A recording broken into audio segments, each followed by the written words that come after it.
I know a lot of you guys got new griddles for Father's Day, so I'm gonna show you how to season it as I season my new Weber slate. Whenever you're seasoning it, you need to put a super light coat of oil down, turn your burners on high, and then let it smoke.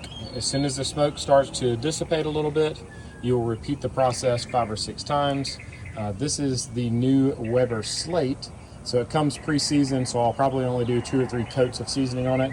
But you can also see where the hottest parts of the griddle are. You can see there's a burner here, here, here, and here. So it's a 4-burner griddle. Your hottest spots are always going to be directly over the burners.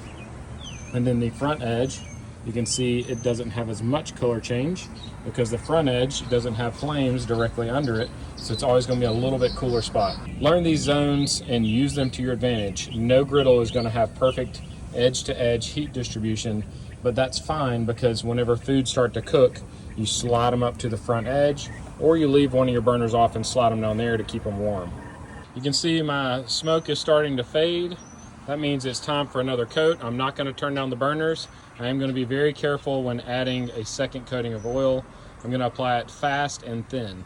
Once again, it's going to start smoking. That's because the heat of the griddle is above the smoke point of the oil. This is actually polymerizing the oils to the surface of the griddle, which is the process called seasoning. After the smoke begins to dissipate, it's time for another coat. I'm going to put one more coat of oil down. I'm going to try to just use what's already on the paper towel. So I hope all of you guys are enjoying your new griddles. The most important thing to do is to clean it properly after every cook. It only takes 3 to 5 minutes.